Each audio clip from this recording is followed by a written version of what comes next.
Cabinet ಇದೆ sir, ಇದು ಕೂಡ ಬಲಗೈ ಎಡಗೈ ಚರ್ಚೆ ಮಾಡ್ತೀವಿ. ಕ್ಯಾಬಿನೆಟ್ ಇದೆ, 4 ಗಂಟೆ ಇತ್ತು, 4 ಗಂಟೆ ಚರ್ಚೆ ಮಾಡ್ತೀವಿ. ಸ್ವಾಮೀಜಿ ಒಬ್ರು ತಮ್ಮ ಬಳಿ ಬಂದಿದ್ರು, ಮಠದ ಪ್ರಮುಖ ಸ್ವಾಮೀಜಿ ಒಬ್ರು ನಮ್ಮ ಬಳಿ ಬಂದಿದ್ರು. ಮಹಿಳೆಯರ ಏನು ಹನಿ ಟ್ರ್ಯಾಪ್ ಆಗಿದೆ.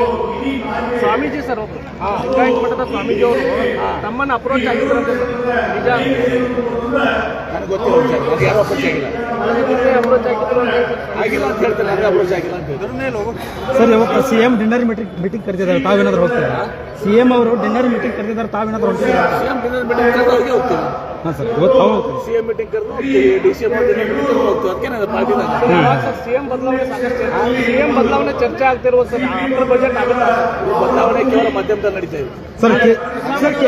ಕೆಪಿಎಸ್ಸಿ ಆರೋಪ ಕೇಳಿ ಬಂದಿದೆ, ಕೆಪಿಎಸ್ಸಿ ಎಕ್ಸಾಮ್ ಏನು ಅಕ್ರಮ ಆಗಿದೆ ಆರೋಪ ಕೇಳಿ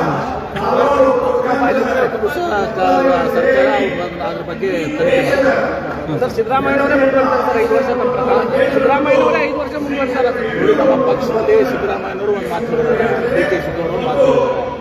ನಮ್ಮ ಪಕ್ಷದ ಹೈಕಮಾಂಡ್ ಸುಪ್ರೀಂ ಶ್ರೀಮತಿ ಸೋನಿಯಾ ಗಾಂಧಿ ಅವರು, ರಾಹುಲ್ ಗಾಂಧಿ ಅವರು, ಮಲ್ಲಿಕಾರ್ಜುನ್ ಖರ್ಗೆ ಅವರು, CWC ಅವರು ಏನೇನು ನಿರ್ಣಯ ಮಾಡ್ತಾರೆ ಅದು ಫೈನಲ್.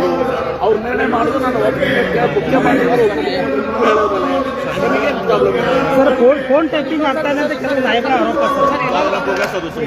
ಫೋನ್ ಟ್ಯಾಪಿಂಗ್ ಏನಾಗ್ತಲ್ಲ ಡ್ಯಾಮ್ ಎತ್ತರಕ್ಕೆ ಆಂಧ್ರ ಕೂಡ ತೆಲಂಗಾಣ ಕೂಡ ವಿರೋಧ ಮಾಡ್ತಿರೋದು ಸ್ವಾಭಾವಿಕವಾಗಿ ವಿರೋಧ ಮಾಡ್ಕೋತಾ ಬಂದಿದ್ದಾರೆ. ಅದಕ್ಕೆ ಮಾತು ಕೊಡಬೇಕಾಗಿದೆ. ನಾವೀಗ ನಮ್ಮ ಭೂಸ್ವಾಧೀನ ಪ್ರಕ್ರಿಯೆಯನ್ನು ಮುಂದುವರಿಸಿಕೊಂಡು ಇವತ್ತು ಕೇಂದ್ರ ಸರ್ಕಾರ ಗೆಜೆಟ್ ನೋಟಿಫಿಕೇಶನ್ ಮಾಡಿದೆ. ಕೇಂದ್ರ ಸರ್ಕಾರ ಗೆಜೆಟ್ ನೋಟಿಫಿಕೇಶನ್ ಮಾಡಬೇಕು. ನಮ್ಮ ಸುಪ್ರೀಂ ಕೋರ್ಟ್ ಕೇಸ್ ಮಾಡಿದೆ. ಕೇಂದ್ರ ಸರ್ಕಾರ ಮಾಡಿದ್ರೆ ನಾವು MP ಇದಾರಲ್ಲ, ಜಗದೀಶ್ ಶೆಟ್ಟರ್ ಅವ್ರನ್ನ ಒಳಗೊಂಡು, ಬೊಮ್ಮಾಯಿ ಅವ್ರು ಒಳಗೊಂಡು ಕೇಂದ್ರ ಸರ್ಕಾರ ಕೇಳಿ ಇವತ್ತು ಗೆಜೆಟ್ ನೋಟಿಫಿಕೇಶನ್ ಮಾಡಿಸ್ಬೇಕು. ಯಾವ ರೀತಿ ಮಾದಾಯದಲ್ಲಿ ಗೆಜೆಟ್ ನೋಟಿಫಿಕೇಶನ್ ಆಯ್ತಲ್ಲ, ಗೆಜೆಟ್ ನೋಟಿಫಿಕೇಶನ್ ಮಾಡಿದ್ರೆ ಇತ್ಯರ್ಥ ಆಗ್ತದೆ. ನಮ್ಮ MP ಯಾರು ಮಾತಾಡೋದೇ ಇಲ್ಲ, ಸುಮ್ಮನೆ ಇರ್ತಾರೆ. ನರೇಂದ್ರ ಮೋದಿ ಅವ್ರ ಮುಂದೆ ಹೋಗಕ್ಕೆ ಕಲಿತಾರೆ, ಅದು ಸಾಯ್ತಾರೆ ಸರ್. ಹೀಗಾಗಿ ಆಮೇಲೆ ಅವ್ರ ಜೊತೆ ನಾವೇ ನೋಡಬೇಕು. ಸುಪ್ರೀಂ ಕೋರ್ಟ್ನಲ್ಲಿ ಮತ್ತು ನಮ್ಮ ಒತ್ತಾಯ ಕೇಂದ್ರ ಸರ್ಕಾರ ಮೇಲೆ ಇರ್ತದೆ. ಗೆಜೆಟ್ ನೋಟಿಫಿಕೇಶನ್ ಆದಮೇಲೆ ಈಗ ನಾಗರ ಪ್ರಕ್ರಿಯೆ ಪ್ರಾರಂಭಿಸಿದೆ. ಈಗಾಗಲೇ 40 ಲಕ್ಷ 30 ಲಕ್ಷ ಏನು ಮುಳುಗಡೆ ಆಗ್ತದೆ ಭೂಮಿಗಳಿಗೆ ಮತ್ತು ಕಾಲುವೆಗಳಿಗೆ ಇರುವಂಥದ್ದು ನಮ್ಮ ಒಂದು ಐತಿಹಾಸಿಕ ನಿರ್ಣಯನ ನಮ್ಮ ಕಾಂಗ್ರೆಸ್ ಸರ್ಕಾರ, ಮುಖ್ಯಮಂತ್ರಿಯಾದ ಸಿದ್ದರಾಮಯ್ಯವರು, ಉಪಮುಖ್ಯಮಂತ್ರಿಗಳು, ನೀರಾವರಿ ಸಚಿವರು ಬಜೆಟ್ನಲ್ಲಿ ಉತ್ತರ ಕರ್ನಾಟಕ ಭಾಗಕ್ಕೆ ಪ್ರತ್ಯೇಕವಾಗಿ ಕೈಗಾರಿಕೆಗಳು ಏನಾದ್ರು ಬರ್ತಾವೆ, ನಮ್ಮ ನಿಲುವಿದೆ ನಿಶ್ಚಿತವಾಗಿ. ಚಿಕ್ಕೋಡಿ ಜಿಲ್ಲಾ ಅದು ಕೂಡ ಬೆಂಬಲ ಇದೆ.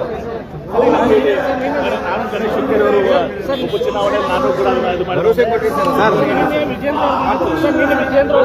ವಿಜೇಂದ್ರ ಅವರು ಬಂದಿದ್ರು ಸರ್, ನಾಲಾಯಕ್ ಸರ್ಕಾರ ಅಂತೇಳಿ ಆರೋಪ ಮಾಡ್ತಾರೆ ಸರ್. ರಾಜ್ಯ ಕಾಂಗ್ರೆಸ್ ಸರ್ಕಾರ ಸರ್, ಬೆಲೆ ಏರಿಕೆ ಸರ್ಕಾರ, ಇದು 6ನೇ ಗ್ಯಾರಂಟಿ, ಬೆಲೆ ಏರಿಕೆ 6ನೇ ಗ್ಯಾರಂಟಿ ಹೇಳಿ ಅವ್ರು ಯಾವ ಪಕ್ಷನಾಗಿದ್ದಾರಲ್ಲ, ಈಗ ಅವ್ರು ಯಾರೂ ಒಪ್ತಾ ಇಲ್ಲ. ಒಂದೇದ್ದು ಮೊದಲ ಬಾರಿ ಶಾಸಕರಾದವ್ರನ್ನ ಅಧ್ಯಕ್ಷ ಮಾಡಿದ್ರು ಪುತ್ರ ವ್ಯಾಮೋಹದಿಂದ